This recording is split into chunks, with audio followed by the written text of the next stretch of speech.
Bonjour à tous, nous sommes dimanche 27 avril 2025. Au sommaire de cette édition du 12h30, à Kouté, dans la commune de Yopougon, les Atchans célèbrent la Pâque Namoué, une tradition marquée par des danses guerrières pour transmettre et préserver leur riche patrimoine culturel. Loin de la Côte d'Ivoire, au Canada, un festival de rue a viré au drame ce samedi. Un automobiliste a foncé dans la foule, faisant 9 morts et plusieurs blessés. Merci de suivre l'information sur RTI2 à l'occasion de la fête de Pâques. Pendant que le peuple baoulé se déplace massivement vers le centre du pays, le peuple Atchan, notamment ceux du village de Kouté, dans la commune de Yopougon, célèbre depuis 5 ans maintenant la Pâque Namoué. Cette tradition instituée en période de festivité pascale est marquée par l'exécution de danses guerrières par les jeunes qui ne sont pourtant pas de véritables guerriers. Objectif, pérenniser les valeurs traditionnelles Atchan et permettre aux jeunes de mieux s'approprier le taprognan et l'alégnan, richesse du patrimoine culturel Atchan. Un élément de Théodore Zouzou, Kadébatil et Dieudonné Siloué. Kouté à Tangra, village de la commune de Yopougon. Une procession, pas comme les autres, s'élance sur l'artère principale de la cité parée des couleurs du drapeau national. Ce sont les Nyando Guéou en pleine démonstration du taprognan, danse guerrière, identité culturelle Akan. Ça se voit, ce peuple lagunaire du sud de la Côte d'Ivoire est en fête. Ici au village de Kouté, on a une nouvelle tradition dénommée Pâque Namoué. Nous dansons, nous les guerriers. Comme des griots, cette occupation de la principale rue annonce la tenue imminente de Pâque Namoué, campement de Pâques en langue akan ou ébrié, à l'image de Pakino en pays baoulé dans le centre du pays. Une activité des jeunes qui existe depuis maintenant 5 ans. La jeunesse de Yopougon Kouté à Tangra, depuis 5 années en arrière, a estimé qu'il était bon qu'on organise ce festival afin de permettre aux jeunes de se retrouver et de traverser sainement le week-end de Pâques, de les rassembler autour de la culture Atchan. À la tombée de la nuit, Cap est mis sur la place publique, le terrain noir du village. J'annonce l'arrivée du chef pour dire au peuple Atchan que le tambour est sorti. Et pour mettre l'eau à la bouche des visiteurs, des bâches exposant la gastronomie typiquement ébriée les accueillent. Sur les grilles, cap, capitaine, Saint-Pierre et d'autres types de poissons. Plusieurs mets locaux sont mis en avant. Ce que je tiens en main, c'est Agbakou, en pays Atchan. C'est le requin. On fermente le poisson. 2 jours, 3 jours, on laisse sécher le poisson au soleil, on fume. Et puis après, on fait avec du piment sec, avec de l'oignon, avec huile rouge. C'est accompagné avec de la tséké. Une occasion pour ces vendeuses de faire de bonnes affaires. Dieu fait grâce, quoi, ça va, tout va bien. Le stress à cause des clients, parce qu'ils viennent un coup comme ça. Donc du coup, on n'arrive pas à les servir tous en même temps. Donc du coup, c'est un peu stressant, quoi. On y va plus en quantité là, donc ici marche plus. Ici, ce ne sont pas seulement les mets proposés qui attirent filles, fils du village et invités. En attraction, le taprognan, la danse guerrière Akan, une danse exécutée par des amateurs en compétition. Cette activité est le fondement de Pâque Namoué. C'est d'ailleurs elle qui constitue la substance de ces retrouvailles durant 3 jours au terrain noir. Des guerriers, jeunes originaires de Kouté et de bien d'autres villages Akan doivent démontrer leur maîtrise des pas de danse du chef guerrier, figure emblématique de cette valeur culturelle Akan. Chaque danseur a une cadence et un style bien à lui. Une danse exécutée devant le grand tambour, puis les percussions.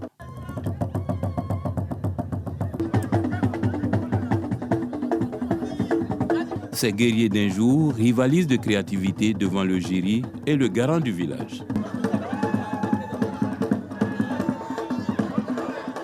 Il n'existe pourtant pas ici, en pays Akan, une école d'apprentissage. J'ai appris, c'est pas des danses avec mon grand-père qui est un guerrier de Agma village. C'est pas des danses qui me plaisaient, donc je regardais et puis je faisais en cachette. Les prestations des concurrents émerveillent les participants de Pâque Namoué. À travers ce festival, je vois et apprends à connaître ces danses, je vois un peu les richesses de mon village, comment le peuple est brouillé, Atchan est mobilisé en matière de festivités et aussi pour faire découvrir sa culture au reste du monde. Nous ayant vu ça étant jeunes, étant petits, on pourra apporter nous-mêmes nos opinions pour pouvoir faire grandir, disons, notre culture et la faire voir aux yeux de tous. Les jours qui suivent la nuit du Taprognan, c'est une explosion de joie.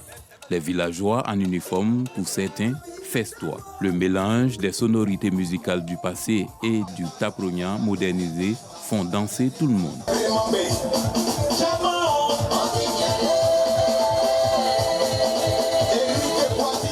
La communion est totale au son de la musique traditionnelle modernisée baoulé. La cohésion et la fraternité sont ici une réalité. Je suis baoulé. C'est ma première fois de participer à Pakinou chez les Hébrieux. Et je constate que, bon, elle est merveilleuse. Et je me retrouve, je me sens au village. Pakinamoué. Donc ils nous ont rejoints alors. Les Hébrieux désormais, ils sont nos frères. Et c'est comme ça. Et je suis très heureux d'être ici. Pakinamoué devient en 5 ans une lucane de convivialité incontournable pour Yopougon-Kouté et de transmission de valeurs culturelles. On a pensé à l'esprit de famille, l'esprit de retrouvailles et l'esprit de divertissement. Comment réunir les familles autochtones et allogènes sur un même lieu pour festoyer, pour promouvoir aussi la cohésion sociale. Nous pensons dès maintenant à 2100. C'est pour ça que nous faisons tout pour montrer et démontrer les choses de la culture Atchan. Par exemple, la danse guerrière, on dit chez nous Atchan, c'est-à-dire le langage. Il y a aussi Aligné, qui est la danse des femmes. Pakinamoué, de cette manière, c'est vraiment une satisfaction pour la chefferie qui a autorisé cet événement. En ce sens que non seulement nous commençons par célébrer la culture et en même temps on donne l'occasion aux jeunes de s'égayer. En tant que cadre du village, notre souhait c'est d'encourager la jeunesse à faire des activités qui éventuellement pérennisent nos cultures, qui valorisent la jeunesse, qui valorisent nos traditions et non les laisser à la débauche parce que l'oisiveté est mère de vice. Donc effectivement, en tant que cadre du village, nous avons intérêt à accompagner cette jeunesse. Tu es le bienvenu parce qu'aujourd'hui, ce qui est important de souligner, c'est que nous avons besoin de connaître les valeurs de la culture Atchan. Et également nos petits frères, ceux qui viendront après nous, il est important de les éduquer en ce sens. Parce qu'un peuple sans culture n'existe pas. Et il est important que nos peuples puissent connaître ces cultures-là. Donc nos enfants, ceux, même les autres qui ne sont pas Atchan, puissent également épouser cette culture peut-être là et la mettre en valeur. Pour moi, il est très important de connaître la culture. Et Pakinamoué est vraiment le bienvenu parce que cela nous permettra de pouvoir faire la promotion de la culture Atchan. De quoi réjouir le chef du village. Nous sommes très heureux pour que toute la population ait adhéré à cette initiative de notre jeunesse pour être occupée sainement et pour valoriser aussi notre culture à travers l'organisation de Pakinamoué. À l'instar de Pakinou en pays baoulé, Pakinamoué se veut un canal de développement et de transmission de valeurs identitaires Atchan, à savoir le Taprognan, la Lignan et sa gastronomie. À la rivière Faya, les travaux de construction de l'échangeur entamés il y a quelques mois bouleversent le quotidien des usagers.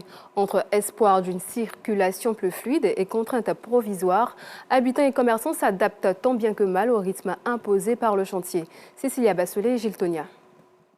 À Abidjan, dans la commune de Cocody, au quartier Rivera Faya, les travaux de l'échangeur avancent. Ce matin du samedi 26 avril 2025, malgré quelques améliorations visibles, la circulation reste encore difficile pour de nombreux usagers. Actuellement, vraiment, la situation avec l'embouteillage, vraiment, c'est un peu pénible.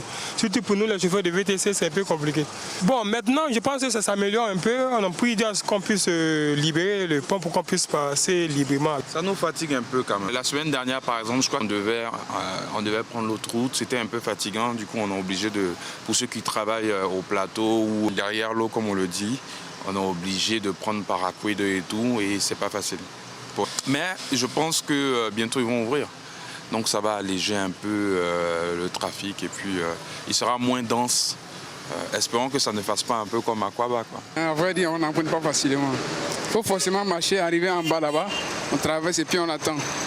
Donc vu comme ça, les bagages sont obligés de rentrer dans le quartier pour ramasser un peu. Donc ça fait qu'on est toujours en retard. Je souhaite que les travaux continuent plus vite et que la voie soit inaugurée le plus rapidement possible afin que les gens puissent vaquer facilement à leur occupation. L'embouteillage continue, mais c'est mieux par rapport à avant. Entre ralentissement et détours imposés, les automobilistes prennent leur mal en patience. Pendant ce temps, les petits commerçants installés aux abords du chantier profitent du flux de passants pour dynamiser leurs ventes. Ça nous arrange parce qu'on arrive à vendre. Mais s'il n'y a pas d'embouteillage là, on ne peut pas vendre. C'est ça là, on fait, on mange dedans. Nos enfants vont à l'école, tout ça là, on perd la scolarité, tout ça. En tout cas, nous on veut que le travail là n'a qu'à continuer toujours. Parce que si le travail va finir, l'embouteillage là aussi va finir ici. Tous espèrent désormais voir les travaux s'achever rapidement pour retrouver une circulation plus apaisée. La Jeune Chambre internationale section Côte d'Ivoire a organisé une conférence de presse le vendredi 25 avril 2025 dans la commune du Plateau.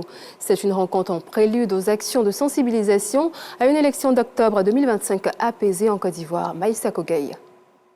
Une élection apaisée en Côte d'Ivoire au mois d'octobre 2025, c'est l'enjeu d'une conférence de presse organisée par les membres de la Jeune Chambre internationale section Côte d'Ivoire JCI. Cette initiative, une contribution de la Jeune Chambre internationale au maintien d'un climat de paix en période d'élection, mais aussi pour la consolidation d'une cohabitation harmonieuse. C'est le lancement officiel de la caravane pour des élections apaisées, dénommée la Flamme d'unité. Pour nous, la paix, qui n'est pas une option, mais qui est une exigence collective, d'où tout le monde, chacun doit prendre part à cet élan de paix. Et cette initiative-là vise à sensibiliser les jeunes, à sensibiliser les vieux, à sensibiliser toute la communauté afin que nous puissions vivre dans un climat de paix lors du processus électoral que notre pays connaîtra dans le mois d'octobre 2025. Et donc nous invitons les jeunes à la paix, à la non-violence lors des élections. Les participants adhèrent à l'idée. Je pense que notre pays a été frappé dans les années antérieures par une crise électorale. Et justement, c'est ce que la Jeune Chambre veut éviter. C'est pourquoi nous avons décidé de ne plus retourner dans les années passées, c'est-à-dire 2000-2010. Donc on veut, en tant que jeunes citoyens, participer à aider le gouvernement à pouvoir organiser des élections dans la transparence et dans la non-violence en partageant l'esprit de tolérance. Ce rendez-vous marque le lancement du projet de la Flamme de l'Unité. À cet effet, des actions de sensibilisation vont démarrer dans les prochains jours à Bouaké, au centre du pays. L'ONG Fondation Espace Afrique a offert aux femmes de deux campements de la sous-préfecture de Saïwa au centre-ouest du pays du matériel de fabrication de l'atiéké. Un don pour soulager ces femmes et leur permettre d'être plus autonomes. Le point de la remise de ce don avec Maïssa Kogueï. Les femmes des campements Air France et Fetekro dans la sous-préfecture de Saïwa, département d'Issia, ont reçu du matériel de fabrication de l'atiéké, semoule de manioc. Ce don de l'ONG Fondation Espace Afrique est composé de machines à presser, de broyeuses et d'une somme d'argent pour leur permettre d'acheter du carburant. Pourquoi nous avons choisi ces villages-là? Nous avons constaté que c'est là-bas que se trouve le réel besoin, parce que les campements sont les magnons de la production agricole. Ce sont les premiers producteurs du manioc, les premiers transformateurs du manioc. C'est quand est-ce que le manioc est devenu plat calibre de l'atiéké que ça sort de là pour aller vers les villes. Donc nous avons jugé nécessaire de venir ici. Et surtout parce que nous voulons contribuer à l'autonomisation des femmes qui sont dans les campements. Les bénéficiaires n'ont pas manqué d'exprimer leur reconnaissance pour ce geste. Grâce à ces dons, nous pouvons faire notre travail que nous voulons. Nous disons merci à la Fondation et la présidente pour ces dons. L'ONG Fondation Espace Afrique est une organisation internationale à vocation humanitaire engagée dans le développement et la promotion des valeurs africaines. Elle agit sur le terrain pour assurer la scolarisation des enfants et l'autonomisation des femmes dans les zones rurales. Terminons cette édition de l'autre côté de l'Atlantique au Canada où un festival de rue a tourné au drame. Hier samedi 26 avril, un automobiliste a foncé dans la foule, faisant 9 morts et plusieurs blessés. Le conducteur âgé de 30 ans et déjà connu des services de police est un suspect isolé. Les enquêteurs excluent pour l'instant la piste terroriste. Voilà, c'est la fin de ce journal. Merci de l'avoir suivi. Je vous souhaite un très bon dimanche.